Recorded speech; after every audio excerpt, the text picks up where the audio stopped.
T minus 17 seconds and counting. 15, 12, 11, 10, 9, 8, 7, 6, start, 2, 1, boost ignition, and liftoff.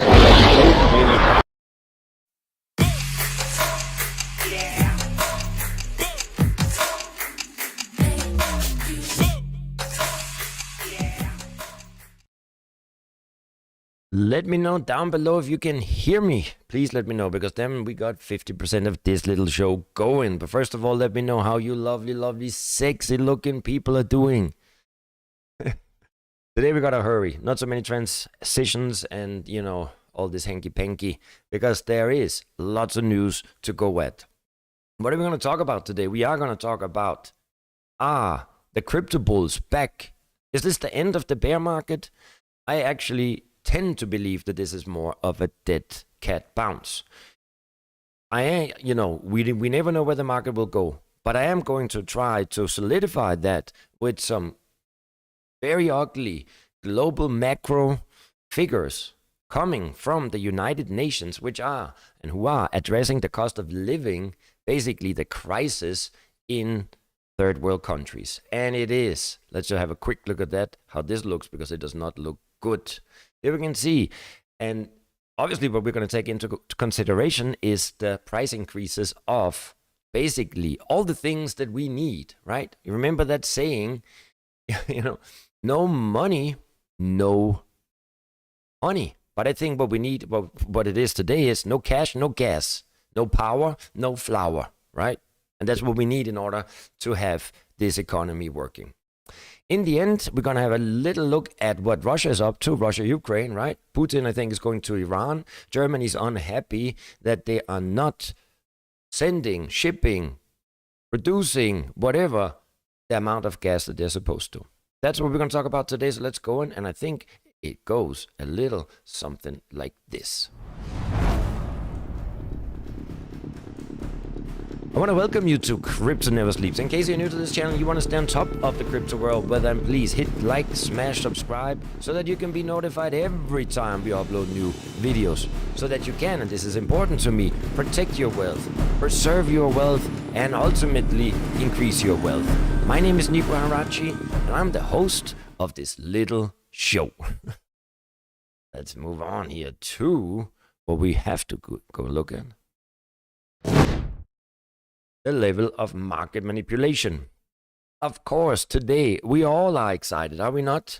I mean, Bitcoin is up 8%, 23,489. We got Ethereum up 5%, but trading above 1,500, almost at 1,570. We got Cardano up 8%, above 50 cents, and we got Polkadot up 7%, trading almost at $8, but we saw it today. Let's look at Bitcoin. Because, I mean, there are, obviously, remember, I like to look at the weekly with the 7-day moving average. Now, remember, it's a new week, right? So last week we were still below. This is the beginning of the week. So, well, it's Tuesday, right? So tomorrow is an important day. And why is tomorrow an important day? Well, we go in and we look at what's coming up tomorrow, and I think it is the unemployment claims, right? And that can have a huge impact on the overall market. So I don't know. I think it's too early to be able to confirm if this is the end of the bear trend and if we have now back into bull territory. I don't know. We look at Ethereum though, however, right? Now, if we should base it on my little philosophy here of 7-day moving average on the weekly, well, Ethereum did close slightly above, and we can see this week it has started strong. So I think it remains to be seen what's going to happen. Now, yes, it remains to be seen. I do want to say a few things. Remember, it is very difficult to time the market.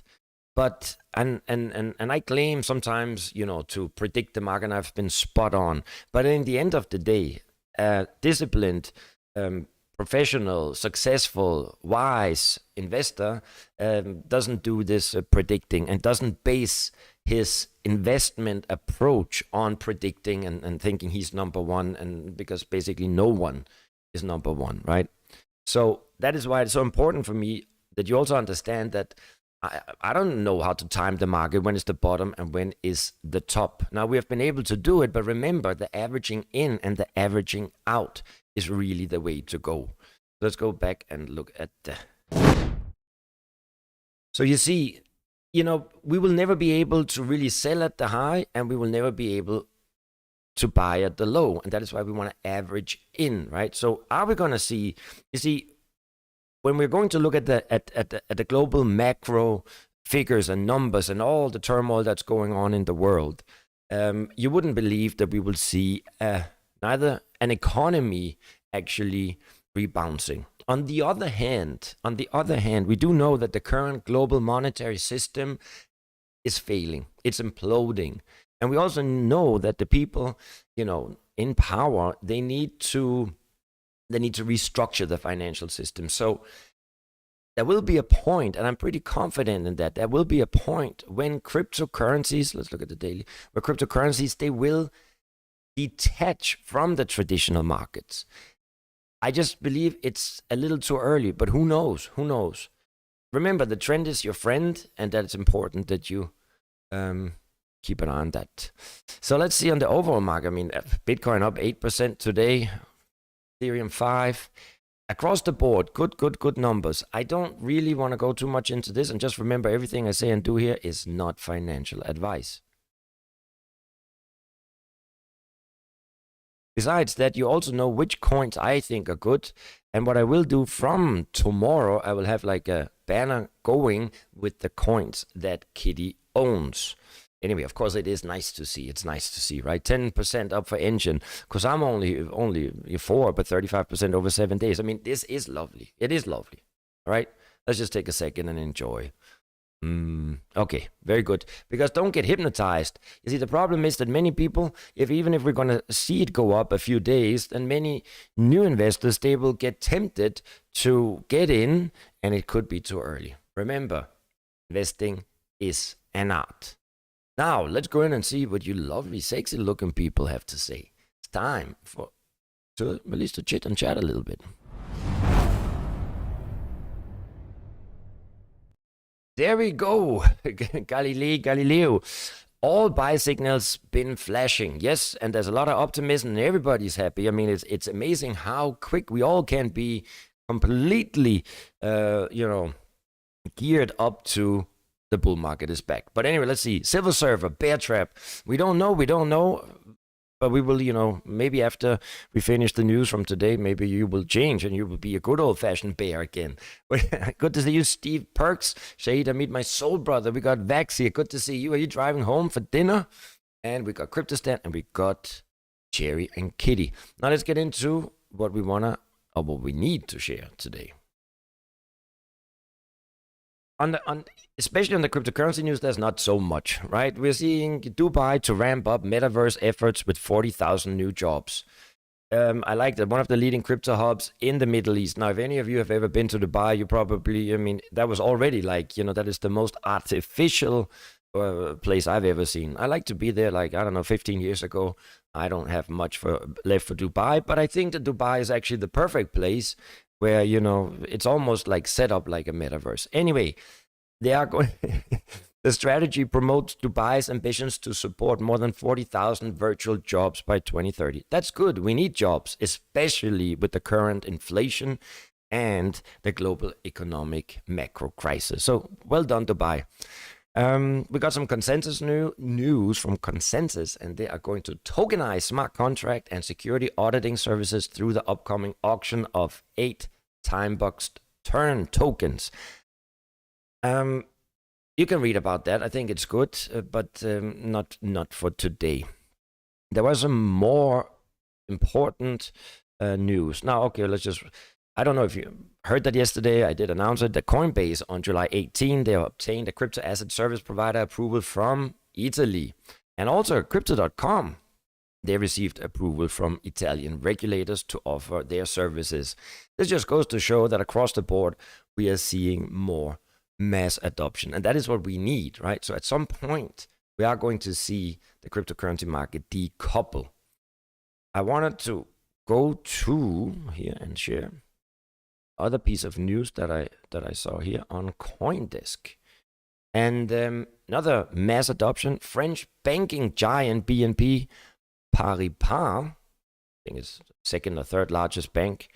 The French bank will be working with crypto custody specialist Metaco, which is becoming the go-to provider for banks and institutions looking to enter the crypto space.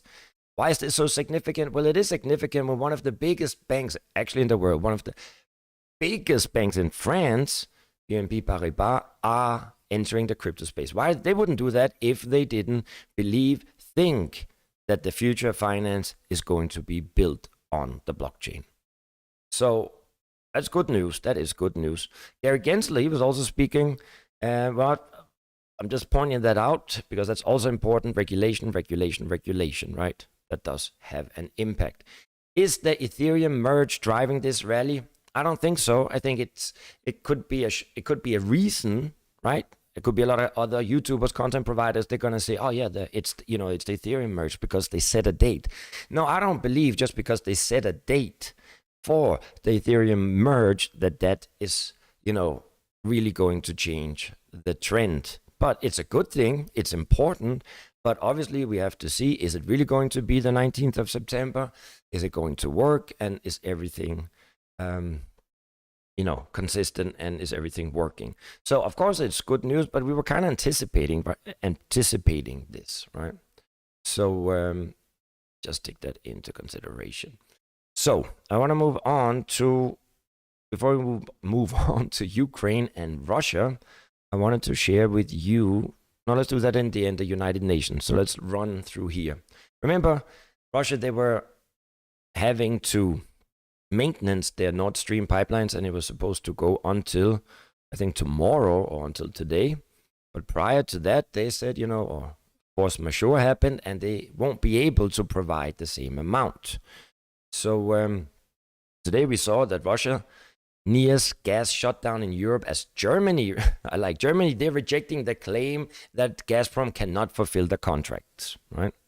So Russia basically said, let's just say Putin, because, Gazprom or whatever, Putin said that due to reasons that you are confiscating our foreign reserves, and due to reasons that you are signing, or looking for alternatives to buy our energy, well, we're not going to deliver you that gas. And you will see what's going to happen with you, right? As I said, no money, no honey, no cash, no gas, and no power, no flour, right? So I think Russia is playing, with their muscles. So Germany's energy firm, Uniper, confirmed that Gazprom had claimed force majeure on its supplies. And what they are saying, Uniper, is we consider this as unjustified and have formally rejected the force majeure claim. Okay, so they rejected it. Let's see what Russia is going to do about that. I know what Russia is going to do. In fact, Putin, he was getting up, flying green, spending lots of carbon emissions on a private jet, going straight to the Islamic Republic of Iran, where he met with Ibrahim, Raisi in Tehran, and with Turkish President Erdogan, right? So what's going on there? I think you also know that.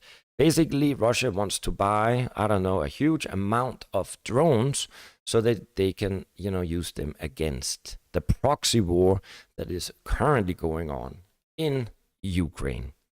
All things that are not looking too bright. Now let's move on to what I said we have to look at, and this is the United Nations. Again here.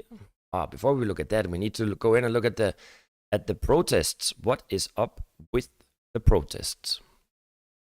I've also said there's this global protest tracker, and I think this is going to be almost as relevant as the CBDC tracker. And you can go in here and you can see what's going on all over the world.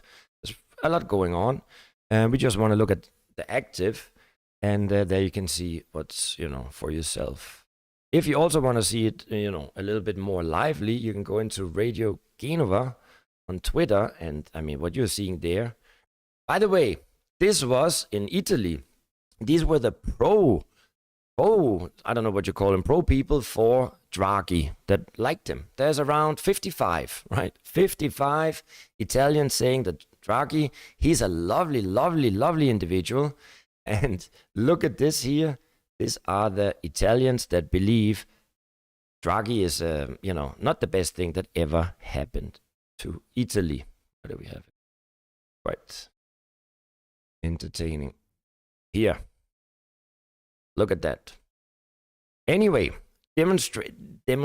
protests are going on across the globe. Look at this. This is in Peru.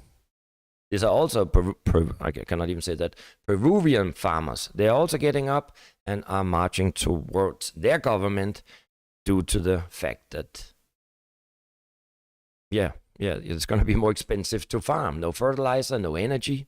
We can see here that now that the German farmers are supporting the Dutch, and this is also keep going on. And just maybe one more picture, and then that's enough. This is, in Peru again. We can see the police is coming in. It is not good what's going on. This is in Italy. Here we go. This is Germany. So go in and have a look at that, because there are a lot of things going on. Also in Argentina, and this was also in Holland.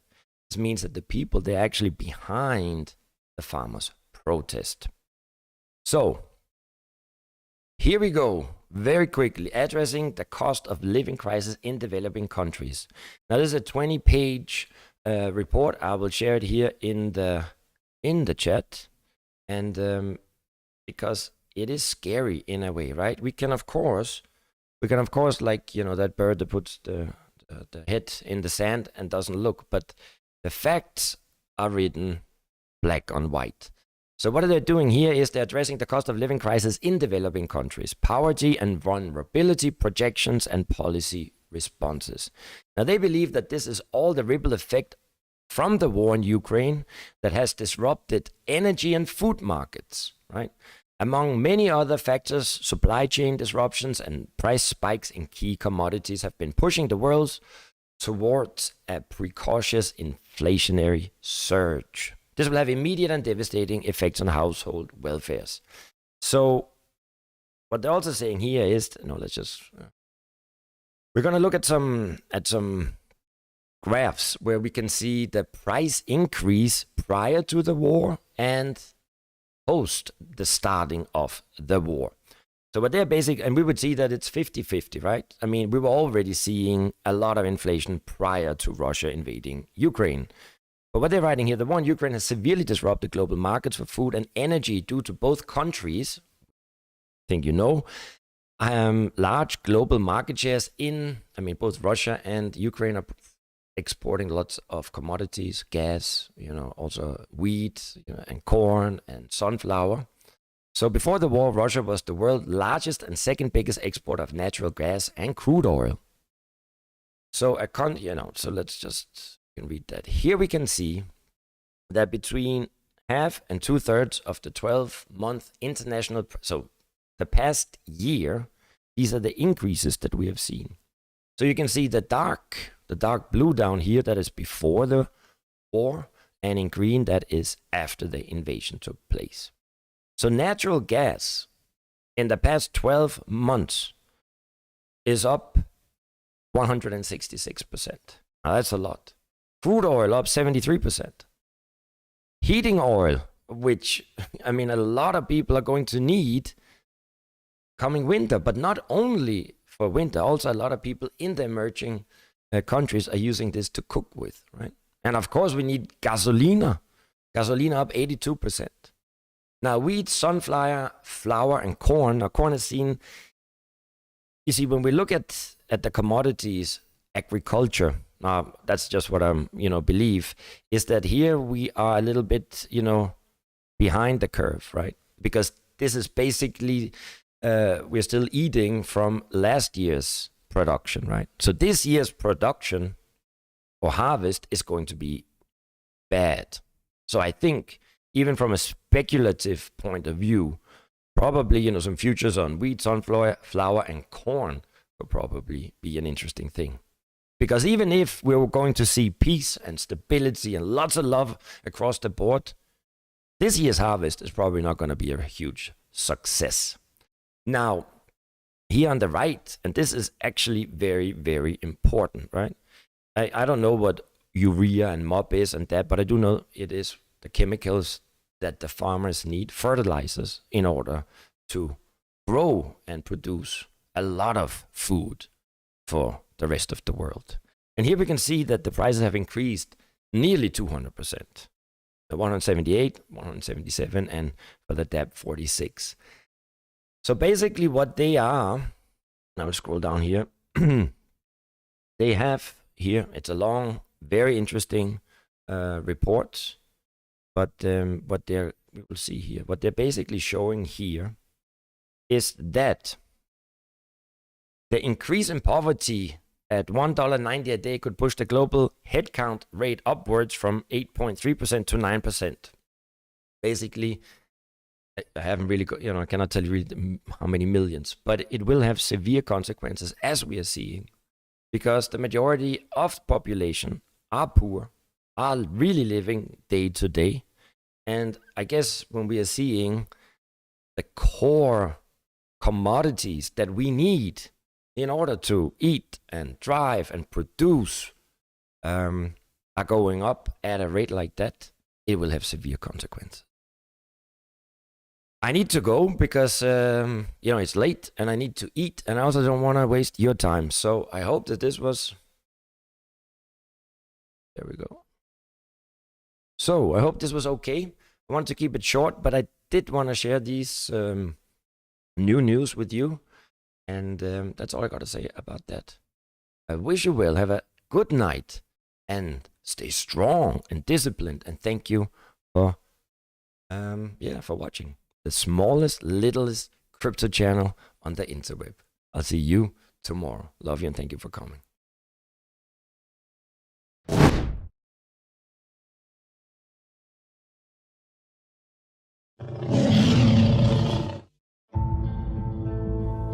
Courage, strength, leadership, bravery.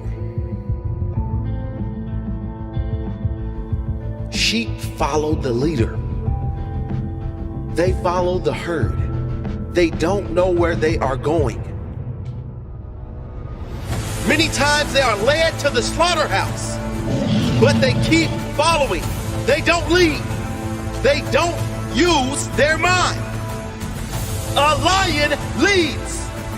It's about having the courage to stand and fight for your life, having the strength to go bravely in your own direction, even if others walk away. You tread your own path. Only you know what's best for you. Only you know what path to take. Only you know your courage, your strength, your heart. Everyone has the heart of the lion inside of them. Let it out. Let it scream out of you. Like the lion, unleash the beast in you. Attitude is what you think, what you do, and what you feel about yourself. Attitude is everything in life. Guess why? Whether you rise or fall, everything is based upon the attitude that you showed up at that moment. Your attitude determines your altitude. Listening carefully. I've been through tough time. I've experienced it, and I want you to know that it wasn't my money that brought me this far. It was my attitude towards life. It was my attitude to keep going when the going gets tough. That is the lion attitude I'm talking about. The question is, what is your attitude towards life? What do you think of yourself as I'm talking to you now? Do you think of yourself as how God thinks of you? Or you think of yourself as how friends and family members think of you? You need the lion attitude.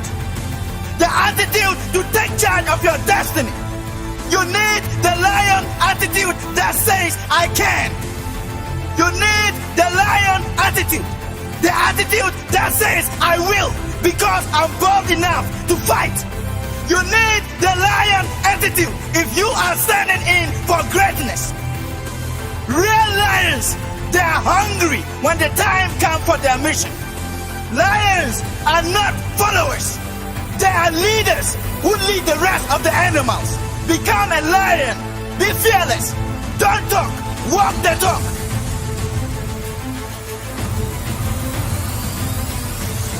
Real lions, they demonstrate who they are. A lion does not seek respect. They command respect and authority because they know they should be respected. Be a lion. A sheep follows the leader. A lion leads. It's about having the courage to stand and fight for your life. Having the strength to go your own direction, even if no one believes in you. Follow your heart. Only you know what is best for you. Only you know the path to take. You have the heart of a lion inside you. Let it out. Don't fit in. Stand out and use your gift. The lion is certain. There are no maybes with the lion. This is my decision and I will attack until the outcome is mine. No one will push me around.